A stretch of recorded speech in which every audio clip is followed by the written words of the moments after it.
Hello Gemini, welcome to your November astrology and tarot reading.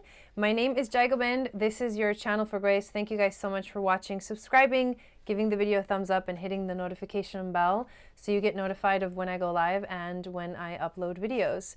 This month is a pretty powerful month. It's a very fiery month because we are moving into Sagittarius season, so it's going to be exciting. However, we do begin the month with a Mercury retrograde. So we're going to talk about that. I'm going to do something a little bit different than I've done before. I've got the cards. I've already cleared the space. I'm just going to start shuffling and talking, shuffling and channeling. So I hope you guys are having a good day so far. This is actually the day this video is released. It's the first day of Mercury retrograde. So I wanted to give you guys some guidance as we go into this phase. But Mercury is going to be retrograde in Scorpio until November 20th. And so it's a big deal. It's a big deal for Geminis too, because we are freaking ruled by Mercury. So when it goes retrograde, we tend to feel it pretty strongly, although it's a much more internal process for us. It is happening, and I say us because I'm also a Gemini, but this Mercury retrograde is happening in our 6th house. So it might actually be a really good thing for Geminis, because it'll make us reflect and ask us, how am I dealing with everyday life? How is this, how am I allowing myself time also to take care of my body? Because the 6th house is about the body. So what am I doing to make sure I'm successful in this 3-dimensional reality? That's what Mercury retrograde in Scorpio is going to do. And it's going to help us to see what we need to see and then make the right choice as to what changes we need to make in our lives. And I highly recommend that you listen to your intuition on this matter, because like I've been saying in many of my videos, especially my November astrological forecast video, we are going to be experiencing a really strong shift in energy when we move into Capricorn in December. And so November is the time to make the changes. We begin... Oh, I really like the picture on this card, but it is the 8 of Wands, and it looks like there's some kind of portal in this image. So it looks like, in a way, you're getting somewhere, you're moving forward. And the truth is that, here's the message, you are fast approaching your goal, or you're about to find love. The arrows in the traditional tarot, they represent haste and unexpectedness. And so there's this surprise element to this month of November for you, but we are moving in the right direction. That's good to know, right? I mean, it's good to start the reading like that, because then you feel, okay, so I'm doing the right thing. I'm on track. It's like that Nako song, "We Are on Time." So we're about to get there. So this is definitely not the time to give up. Like, do not give up. You need to keep moving forward. Whoa. The cards are like wanting to all fall out and bring a message. Let's see what we got next. Okay, 7 of Cups. This is interesting. We actually got this card for our new moon in Scorpio ceremony that I just did recently this past week. If you didn't get a chance to check it out, check it out. It really, everything is timeless. So, and time doesn't exist. It's an illusion. Hence the 7 of Cups. So it doesn't matter if you missed the video, still go watch it, because you'll receive the benefits and the healing prayer of those ceremonies, of the full moon and new moon ceremonies. So we did just have this new moon. This card came out, and I did talk about in that video how it resembles this Neptune energy. Neptune will be going direct at the end of the month. So we're going to end the month with a Neptune direct. And that means that for us, as Gemini, it's happening in our 10th house of career. So you have to make sure, you have to ask yourself, what is it that I'm doing in my life when it comes to career? Does it match what's really my passion about life? Does it really match this energy of where I really want to take my life? What you want to watch out for, which the 7 of Cups brings in, is this energy of, are you trying to do too much? Are there too many options right now? You need to narrow it down. Or is what you're doing an illusion? is it really working? These are the questions that you have to ask yourself. Neptune going direct opens up this sort of door that says, or an option for a door that says, would you like to escape? You can totally escape, you know, so like go towards truth, or like go over here on this side and totally escape your reality. So the recommendation, of course, is do not escape. This is not the time to escape. So you got to face what's coming up for you, but remember, you're on the right track. And I think, you know, the Seven of Cups is saying also to us Geminis that we're figuring it out. We're figuring it out, because we wouldn't have gotten the Eight of Wands if we weren't, you know, figuring it out. The planets that, you know, Venus moves into Sagittarius. I was going to say the planets that move into Sagittarius are Venus this month and the Sun. And then Venus and Jupiter will conjunct on the 24th of November. And this conjunction is happening in our 7th house of relationships. So we are going to feel a strong pull that will be affecting our relationships, but in a really positive way, like in an exciting way, because the Sagittarius energy, which brings in this sort of fiery energy, this activation, this creative life force that sparks everything.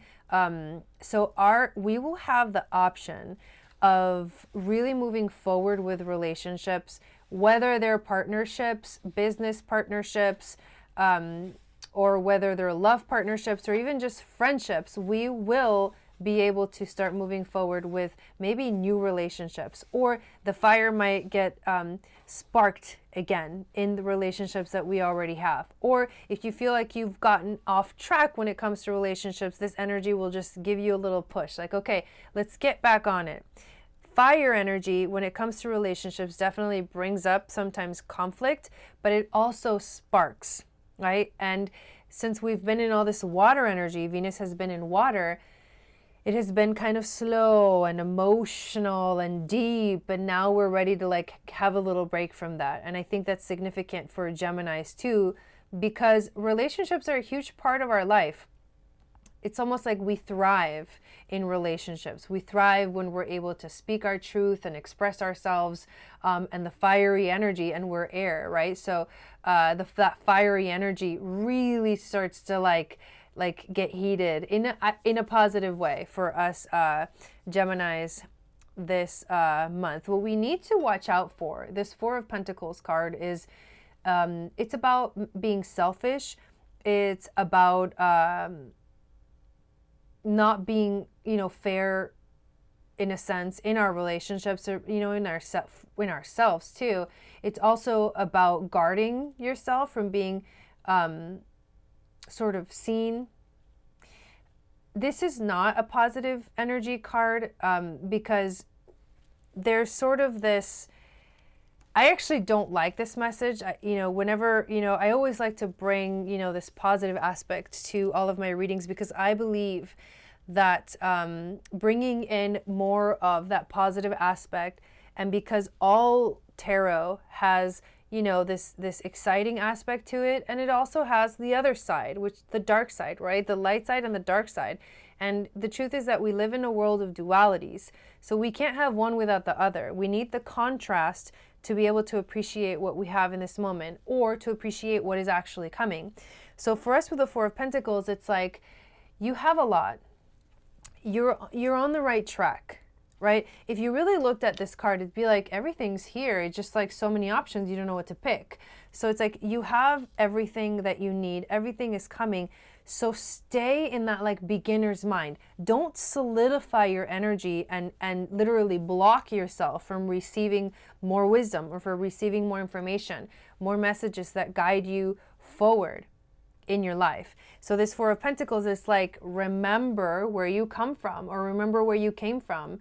Remember to stay open. Remember, don't get too like selfish about stuff. Don't get too guarded about stuff. Like that energy is what like gets closed off and hardens. So that's what Geminis need to avoid this month. It's basically like, don't let yourself panic when things feel like you might be like losing something. Because when we do that, we literally tell the universe, we don't want what's coming. We don't want what's coming. We're afraid. We're afraid of the change. But then what we do is actually block the important things from coming into our life. Check this out. Interestingly enough, we have the Ace of Cups. And this is the beginning of love. This is love's new beginnings. This is, you know, relationships, an open heart. And it's difficult for Geminis to really be in their emotions. I think they really love being in their minds, in their heads, and thinking about stuff. And when it comes to like dropping down to the heart, I think we're a little bit afraid to do that. We feel much more comfortable in our mind space, in this air, you know, floating in the air. However, we do have this capability of being really loving and really heart-centered and really compassionate too. And that when you find that space, that's really what makes the Gemini flourish. That's really what helps the Gemini like connect more deeply to him or herself, because they literally drop into this heart space. And with all of this Sagittarius energy happening in our 7th house of relationships, we are going to feel this resurgence. And that's why this card actually doesn't surprise me. It fits perfectly in this reading because it's the fiery energy that gets sparked again in our realm of relationships. The other significant thing is the full moon in Taurus, because the full moon in Taurus is happening in our 12th house. And the 12th house is the subconscious mind. It's the natural ruling house of Neptune. And, you know, Neptune ends up going direct at the end of the month, like I mentioned. Taurus is the energy of being grounded. And so it almost feels like this full moon in Taurus for Gemini is going to be the grounding cord that allows you to really like connect to the beyond energy of the planet. That could be anything from literally making contact with other beings to just remembering past lives, coming back to the realization that you're not from this planet. And all of those things are, you know, if you're not familiar with that stuff, it's like, what are you talking about? But for those of you that this reading resonates with, just know that on this full moon day, which will be November 12th, the full moon in Taurus, we will have that anchor to be able to really go way up, because we've been in the underworld and we will be kind of traveling through with Mercury in retrograde in Scorpio. But we are going to be able to sort of leave this energy of the 6th house of the body and the be here now to like collect more information. And check out this card. Divine wisdom. Divine wisdom is coming. We are channels for grace. We are able to really pull in from the crown chakra and really express it. And that's why Geminis are natural teachers. If they put themselves in that place, if they begin to really learn about who they truly are, and in a spiritual sense start to connect more deeply with the divine, with the subconscious, with the information that comes from the universe, the mystery schools, the mystery information. When we do that, what we're doing is we're remembering, because we all have memory of the past, the real true history of the earth. So we are remembering, and we're being the anchors for that energy. And that's exactly what's going on this full moon and in this month in general. We're anchoring the light, and then we're sharing that divine knowledge, divine wisdom with the world. So I'm gonna pull one more card from the Shaman Oracle deck, but I love that analogy of being the anchor for divine wisdom. So the Shaman Oracle will give us just one last message to take with us on this month of November. And remember, this is a really powerful chance to activate your power, your energy, and get ready for December, when things like kind of solidify, harden, and we're in it now. We got the Ancient Ones. That's beautiful. This is, the Ancient Ones are like Atlantis, Lemuria, ancient societies, ancient civilizations, the Egyptians, goddess Isis, the Syrians, the Pleiadians. All of these beings are the Ancient Ones. And we are bringing that knowledge in. The Taurus full moon is helping us anchor it in so that we can teach it and express it. If you're on a spiritual path, if you're on a spiritual journey, this can feel very, very intensely, very, very powerful. And that's why it's important when you have such powerful gifts to not get carried away. Not get carried away with it, with the Four of Pentacles, to always find the gratitude for what you have. Because the truth is that we have a lot. We have a lot. And like this card, Eight of Wands, says, we are moving in the right direction. So thank you guys for watching this video. I hope you have an amazing month. Make sure you check out the November astrological forecast video, which was premiered on Tuesday evening. And I hope that I hope to see you guys again next month. Please subscribe, and yeah, we'll see you guys next time. Sat Nam.